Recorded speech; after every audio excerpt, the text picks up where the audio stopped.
Como chegar a um consenso sobre o preço do frete? A gente vai trazer mais detalhes sobre esse tema e eu te convido a se inscrever em nosso canal YouTube Paracatu Rural. Clique no sininho para receber notificações. Assista na sua Smart TV. Transporte. Uma das consequências mais claras do conflito no Oriente Médio é o aumento do preço do petróleo. No caso do agronegócio brasileiro, esse impacto ocorre justamente no período em que a demanda por transporte rodoviário é mais intensa, devido ao escoamento da safra. Esse cenário tende a apertar ainda mais as margens dos produtores rurais, que já enfrentam redução na rentabilidade em razão da queda nos preços dos grãos no mercado internacional. E como chegar ao meio termo entre preço para o transporte e custo para o agricultor?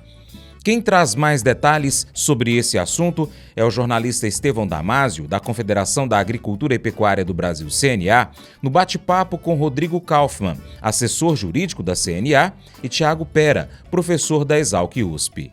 A CNA tem defendido, eu gostaria de ouvi-lo mais sobre isso, que o Supremo estimule a conciliação. Na prática, o que isso significa? É difícil. Perfeito.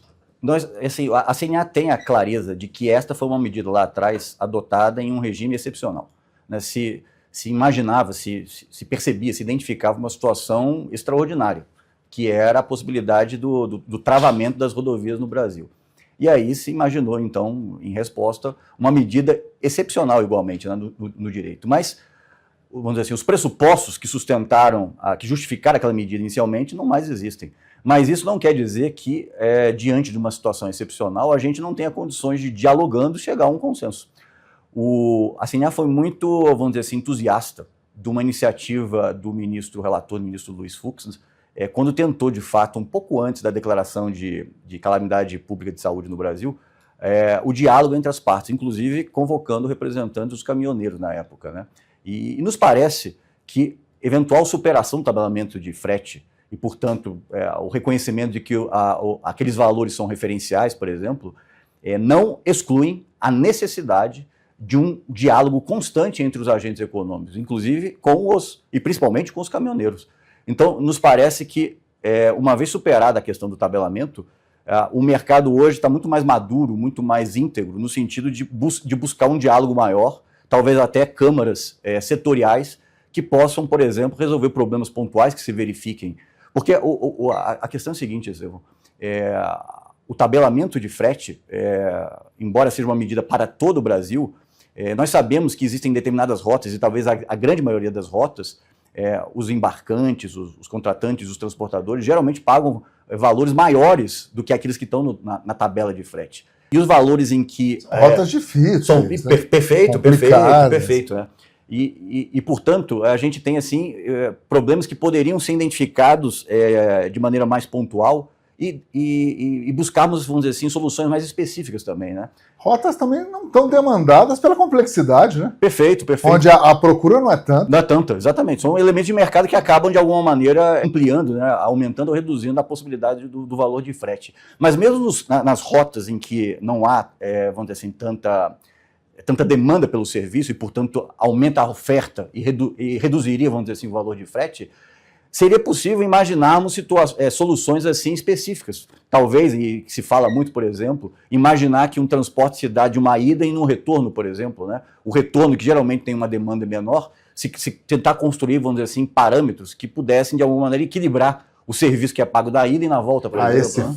Esse tal de frete de retorno está dando muita dor de cabeça, realmente. Ir com a carga e voltar vazia, cheia e voltar vazia. Vazia, perfeito. E o maior problema é que, como é também um fenômeno típico do mercado, a tentativa de encapsulá-la numa previsão, numa normativa elaborada dentro de uma agência reguladora também é um desafio grande, sabe? Então, nós estamos aqui diante assim, de um dos efeitos assim, mais, vamos dizer assim, imprevisíveis de uma previsão normativa, diante de um problema que surge, né, no nosso setor de transporte de cargas no Brasil, né? Não há dúvida. Este é um problema que eu acho que vai merecer equacionamento mesmo, vamos dizer assim, no pós-tabelamento de frete. Nós estamos chegando no finalzinho desse primeiro bloco, teremos o segundo, mas eu não posso deixar de destacar também algo que vem preocupando muito a CNA, que me parece tem recebido inúmeras reclamações em nível nacional. Estou me referindo à fiscalização automática, Perfeito. que está gerando um aumento expressivo de multas nos últimos anos, né? A gente vive uma situação já de insegurança em virtude do não julgamento das ADIs. E aí nós fomos surpreendidos em julho, mais ou menos, do ano passado, com a edição pela Agência Nacional de Transporte Terrestre de uma nota técnica, sem, vamos dizer assim, sem uma justificativa, sem uma motivação, alterando o layout, né, de um documento eletrônico chamado MDF, né, que é um documento eletrônico de natureza fiscal, e a alteração desse documento possibilitou uma decisão da agência no sentido de emitir, de lavrar auto de infração de maneira eletrônica, ou seja, as multas não são mais aplicadas vamos dizer assim, na presença do caminhoneiro ou do caminhão na rodovia, mas sim aqui em Brasília, na NTT. Tanto que as multas chegam assim, local da infração, Brasília, DF. Então, a gente tem visto, de fato, só para dar um dado assim, mais ou menos, né? Nós tivemos, talvez em março de 2025, algo em torno de 300 multas no Brasil. Em janeiro agora de 2026, nós chegamos a mais de 40 mil multas no Brasil. Você veja o tamanho do pulo que se deu. Eu sou jornalista, não vou nem fazer a conta. Pois é. O crescimento em progressão geométrica. Exato. Para lá disso. É exponencial aqui, é massivo agora. Isso cria, vamos dizer assim, uma pressão financeira sobre a operação logística do Brasil. Isso cria uma pressão sobre os embarcantes e, eventualmente, até algumas empresas de transporte. E assim, está com potencial de desregular efetivamente o mercado. Então, uma decisão do Supremo também pode ou poderá resolver isso. Perfeito. Disciplinar, pelo menos. O julgamento em definitivo da questão certamente resolveria isso. Mas mesmo que não seja um momento, mesmo que os ministros ainda não estejam, vamos dizer assim, animados ainda em pautar esse julgamento, seria necessário talvez uma decisão do ministro relator ponderando essas questões e talvez determinando que, ao menos esse formato eletrônico de lavratura e de auto de infração ficasse em suspenso até que o Supremo Tribunal Federal julgasse o mérito da questão, né? Eu acho que isso traria, vamos dizer assim, reduziria a intranquilidade, reduziria a instabilidade, pelo menos até que a gente aguardasse o julgamento final do Supremo Tribunal Federal. Para fechar esse primeiro bloco, você está sendo bem racional, pinguinho de otimismo, né? Sim. Mas você acha, com a sua experiência, que a gente pode chegar a um quadro com segurança jurídica, funcionamento de mercado e, ao mesmo tempo, proteção também aos caminhoneiros, aos profissionais? É possível? Eu acho que sim. Eu como advogado, e assim, a CNA também é muito zelosa da função pública que ela tem, né, inclusive no diálogo com o Supremo Tribunal Federal, nós nos baseamos, em primeiro lugar, na própria jurisprudência do tribunal. E o tribunal tem entendimentos de que, em regra, seria inconstitucional medidas de controle de preço e tabelamento de preços, né? Por quê? Porque isso pode gerar, a médio e longo prazo, responsabilidade do poder público. Isso vai se revelar, na verdade, como uma responsabilidade financeira do poder público, o que ninguém quer, né? Esse é um ponto que eu acho que indicaria, sendo muito otimista, né, indicaria uma decisão favorável no sentido de que a tabela deixe de ser obrigatória e passe a ser referencial. Isso não resolve totalmente a questão. Por quê? Porque nós precisamos, de fato, aumentar, vamos dizer assim, os mecanismos e os instrumentos de diálogo, mais uma vez, entre os participantes desse mercado.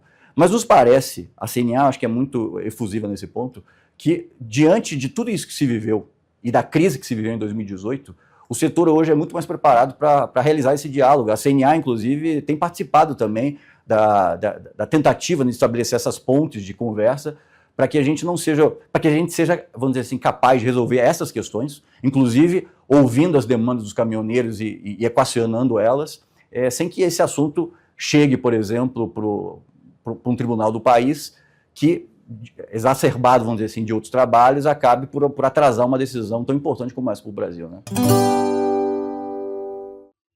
O amor como reflexo de Deus. A base da nossa existência é o amor, pois nós fomos criados à imagem de Deus, que é a própria essência do amor. A nossa capacidade de amar não nasce de nós mesmos. Ela é uma resposta ao fato de que Ele nos amou primeiro. Fomos colocados na terra para aprender a amar a Deus e ao próximo. Você só pode dar o que recebeu.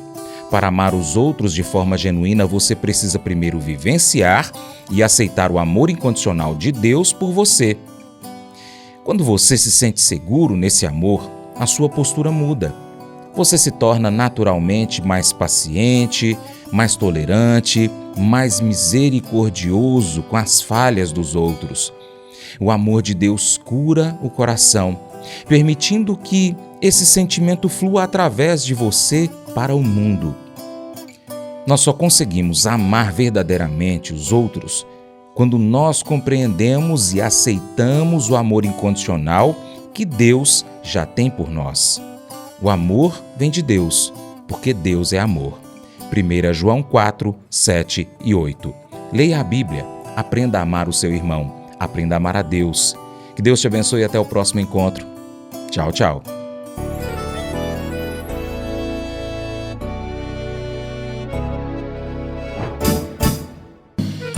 Acordo de manhã para prosear no mundo do campo, as notícias escutar. Vem com a gente em toda a região com o seu programa Paracatu Rural.